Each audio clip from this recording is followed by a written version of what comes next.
வணக்கம் அன்பர்களே, நான் உங்கள் ஜோதிடர் டாக்டர் ஓம் சக்தி ராஜா. சாய்ரா ஆன்மீகம் நண்பர்கள் அனைவருக்கும் கோடான கோடி வணக்கம். வாழ்க வளமுடன். எப்படிப்பட்ட நபரையும், எவ்வளவு பெரிய ஆளுமை திறன் கொண்ட நபரையும் ஆட்டி படைக்கக்கூடிய வல்லமை கொண்ட இந்த சனி பகவான் கும்பத்திலிருந்து மீனத்திற்கு பெயர்ச்சியாகக்கூடிய ஒரு பலன்கள் எப்படி இருக்கும் 12 ராசிக்கும் அப்படிதான் நம்ம இந்த வீடியோவை பார்க்குறோம்.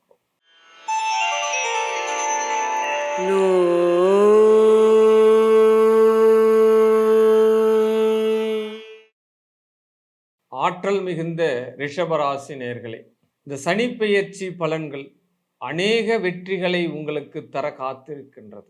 எப்படா கிடைக்கும் நம்மளுக்கு யோகம் அப்படின்ற மாதிரி நினைச்சிருந்த ரிஷபராசி நேயர்களுக்கு எல்லாமே அளவு கடந்த யோகம் அப்படின்ற ஒரு வார்த்தையை கண்டிப்பா சொல்லலாம். 11 பாவி இருப்பது நல்லது. என்ன ஒரு பாவகத்துல அதீத லாபங்களை கொடுக்கக்கூடிய பாவகம் 11ஆம் இடம். அந்த பாவகத்துல ஆல்ரெடி ராகு பகவான் இருக்காங்க, இதோடு சேர்ந்து சனி பகவான் இருக்காங்க. சனி ராகு இருக்கக்கூடிய பாவகங்கள் பல வகையில் நன்மை தரும் பாவங்கள் அப்படின்றத கண்டிப்பா எடுத்துக்கலாம். இப்ப ரிஷபராசிக்கு இந்த சனி பெயர்ச்சி கூடுதல் பலமா அப்படின்ற ஒரு வார்த்தையை நம்ம சொல்றதுக்கு முன்னாடி, சனியினுடைய பார்வை பலம் அதிகமா அப்படின்ற ஒரு வார்த்தைக்கும் உள்ள நம்ம வந்துதான் தீரணும். என்னதான் உங்களுக்கு லாபச்சனியாக வந்தாலும், சனி ராகு 11 இருந்தாலும், சனி பார்க்கும் இடம் பாழ் அப்படின்ற ஒரு பார்வையினுடைய அர்த்தம் இருக்கு இல்லையா? ஆக குரு பகவான் வேறு உங்க ஜென்மத்தில் இருக்கார். இந்த சனி குருவினுடைய சேர்க்கை உங்களுடைய ஜாதகத்துல, ஏன்னா சனியினுடைய 3ஆம் பார்வை உங்க ராசியை பார்க்கிறார். அதீத விஷப்பார்வை அப்படின்னு சொல்லக்கூடிய பார்வை சனியினுடைய 3ஆம் பார்வை. கண்டிப்பாக ஜென்ம ராசிய ஒரு புரட்டுவாரா, புரட்ட மாட்டாரா? பெருமளவு எடுத்து கொடுக்கிற மாதிரி கொடுத்து எல்லாத்தையும் பிடிக்கினார்னா என்ன பண்றது? ஆனா இன்னொரு விதி இருக்குது இல்லையா? சனி கொடுப்பார் எவர் தடுப்பார் அப்படின்னு. ஆமா, சனி கொடுக்க ஆரம்பிச்சிட்டார்னா யாராலையுமே தடுக்க முடியாது. ஆனா கெடுக்க ஆரம்பிச்சிட்டாருன்னா யாராலையும் ஒன்றும் பண்ண முடியாது. 2 வார்த்தைக்கும் அவரே தான் பலம் அப்படின்ற விதியை முதல்ல நம்ம தெரிஞ்சுக்கணும். அப்ப பெருமளவு லாபம் வரும்போது நாம என்ன பண்ணணும்? ரொம்ப அதீத ஆட்டங்கள் போடக்கூடாது. ஒரு கம்பெனி நடத்துறோம், இன்னைக்கு நமக்கு நிறைய கஸ்டமர் வந்துட்டான், நிறைய வாடிக்கையாளர்களால் நமக்கு பெருமளவு வியாபாரங்கள் பூர்த்தி அடைஞ்சிச்சு, வர்த்தக யுக்திகளை வச்சு நம்ம பெரிய முதலிடத்துக்கு முன்னேறி வந்துட்டோம் அப்படின்ற ஒரு ஸ்டேஜ் வரும்போது, பதவி வரும்போது பணிவு வர வேண்டும் அப்படின்னு தான் சொல்லப்பட்டிருக்கு. அப்ப அந்த பணிவு இந்த காலத்துல உங்களுக்கு வந்தா மட்டும்தான் நீங்க பாதுகாக்கப்படுவீர்கள். என்ன சனி கரெக்டா பாக்குறாரு, ரெடியா செயினை கையில வச்சுட்டு இருக்காரு. ஏதாவது நீங்க மிஸ்டேக் பண்ணீங்கன்னா லாக் பண்ணிடுவார்.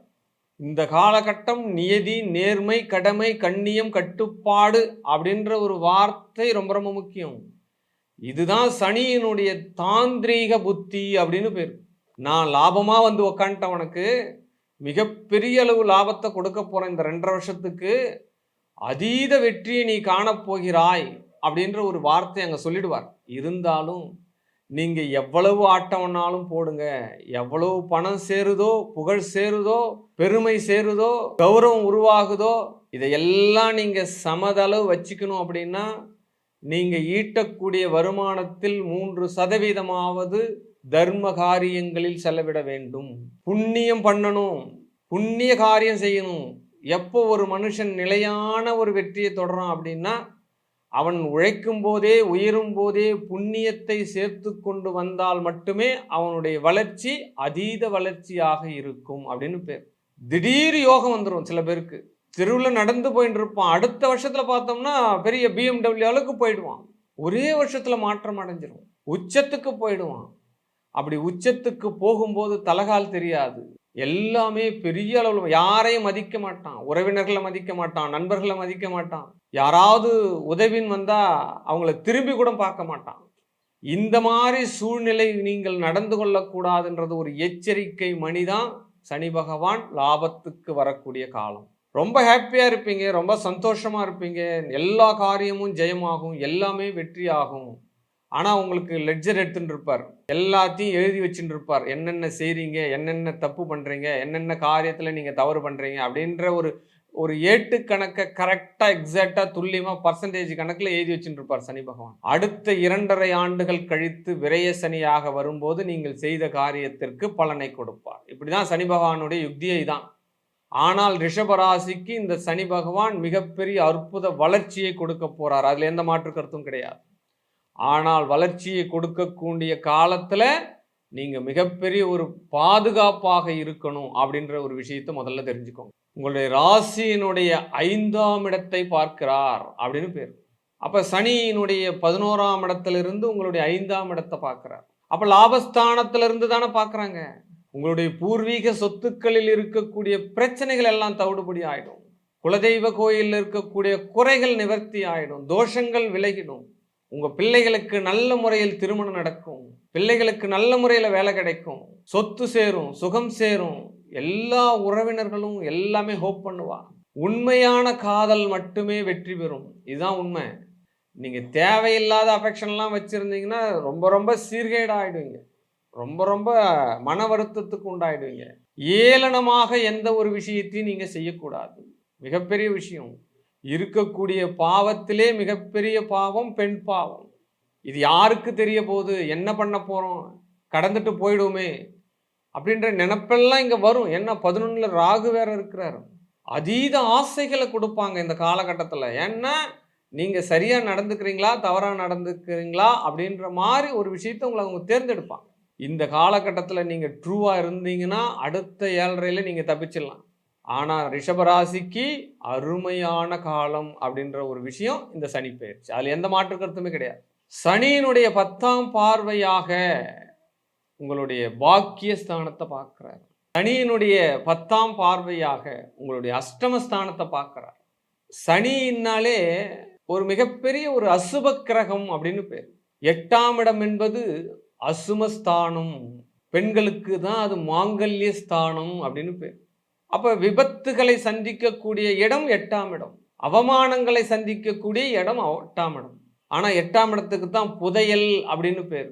இந்த காலகட்டத்தில் என்ன வரும் அப்படின்னா உங்களுக்கு லாட்டரி மேல ஆசை வரும். உழைக்காம எவ்வளவு சம்பாதிக்க முடியும், பிறரை எப்படியெல்லாம் ஏமாத்தி ஏச்சி நம்ம பிழைக்க முடியும். ஏன்னா பணத்தாசை உங்களை மறைக்கும், கண்களை மறைச்சிடும். அவ்வளவு ஆசை வரும், அவ்வளவு கோடி கோடியா பணம் வரும், லேக்ஸ் கணக்கில் பணம் வரும். தொட்டதெல்லாம் உங்களுக்கு ஏதோ பெரிய நீங்க தான் வானலாவிய புகழ் மாதிரி தெரிவிங்க. உங்களுக்கு எல்லாமே நல்லதே நடக்கும். கெட்டவன் கெட்டிடில் கிட்டிடும் ராஜயோகம் அப்படின்னு பேர். சனியினுடைய பார்வை 10ஆம் பார்வை என்பது விசேஷ பார்வை அப்படின்னு பேர். உங்களுடைய 8ஆம் இடத்தை பார்க்கிறார். நீண்ட நாட்களாக இருந்து வந்த சொத்து பிரச்சனை தீரும், வம்பு வழக்கு தீரும், கோர்ட்டு கேஸு பிரச்சனை தீரும், விவசாய நிலத்தில் ஏதாவது பாகப்பிரிவினை பண்ணணும்னா அந்த பிரச்சனை எல்லாம் தீரும். அப்போ சங்கடங்கள் தீர்க்கக்கூடிய சனி பகவானாக இந்த சனி பகவான் ரிஷபராசிக்கு பயிற்சியாகிறார். இதுதான் பரிபூரணமான உண்மை. கரெக்டு தான், இல்லைன்னு சொல்லலை. ஆனால் உங்களுடைய ஆட்டம் நிதானமாக இருக்க வேண்டும் என்பதே உண்மை அப்படின்றத ஒரு எச்சரிக்கையாக சொல்கிறேன். இந்த ரிஷபராசிக்கு இந்த சனி பகவான் அலாவிதிய ஒரு பிரகாசமான ஒளியை கொடுப்பதற்காக 11ஆம் இடத்துல வரார். ஆனால் உங்கள் ராசியை பார்த்துட்டே இருக்கிறார். சனி குருவனுடைய சேர்க்கை எப்படியாவது பொருளாதாரத்தை ஈட்டிடுவீங்க. தில்லாலங்கடி பண்ணியாவது பொருளாதாரத்தை ஈட்டுவீங்க. ஷார்ட் ரூட்டில் எந்தெந்த வருமானங்கள் வருமோ எல்லா தொடர்பும் உங்களுக்கு ஏற்படும். மதுவனுடைய தொடர்பு ஏற்படும், மாதுவனுடைய தொடர்பு ஏற்படும், கடத்தல் தொடர்பு ஏற்படும், இல்லீகல் பிஸ்னஸ் என்னென்னவோ எல்லாமே ஏற்படும். ஆனால் கவனம் கவனம் கவனம். உங்களுடைய பிடி அவர் கையில் இருக்கிறதுன்றத மறந்துடக்கூடாது. ரிஷபராசிக்கு இந்த லாபச்சனி பெருமளவு யோகத்தை கொடுக்குறாங்க. இந்த யோகம் கொடுக்கும் போதே ரிஷபராசியினர் தர்ம காரியங்களை செய்யுங்க. சம்பாதிக்கக்கூடிய பணத்திலிருந்து சிறிதளவேனும் உண்மையான தர்ம காரியம், பேருக்கு பண்ணக்கூடாது. போயிட்டு ஒரு 10 பாக்கெட்டு பொட்டலாம் வாங்கின்னு செல்ஃபி எடுத்துட்டு எல்லாருக்கும் கொடுத்துட்டு உங்கள் ஃபேஸ்புக் ஐடியிலையோ இன்ஸ்டாகிராம்லையோ போட்டுட்டு நானும் தர்மம் பண்ணேன், அதெல்லாம் கிடையாது. வலது கை கொடுப்பது இடது கைக்கு தெரியாத அளவுக்கு தர்ம காரியம் பண்ணுங்க. உண்மையா இருக்கணும். நீங்க உண்மையா இருக்கிறவங்களுக்கு தர்மம் பண்ணுங்க. முதியோர், கைவிடப்பட்ட முதியோர்களுக்கு தர்மம் பண்ணுங்க. அடுத்த நிலை என்னன்னு தெரியாத நபர், இந்த மேன் டு மேன் ஹெல்ப், இதுதான் மதம் சார்ந்து செய்யக்கூடிய பணி. இது வாழ்வியல் பரிகாரம். இதை நீங்கள் செய்ய ஆரம்பிச்சீங்கன்னா உங்களுடைய புகழ், உங்களுடைய சேமிப்பு என்றுமே கரையாது. வானளாவிய புகழ் உங்களுக்கு வரும். அதனால் இந்த ரிஷபராசிக்கு இந்த சனி பெயர்ச்சி அமோகமாக இருக்கிறது. ஆனால் ஆட்டம் அதிகமானால் ஆடிப்போய் விடுவீர்கள் என்பதே உண்மை. வாழ்க வாழ்க வாழ்க.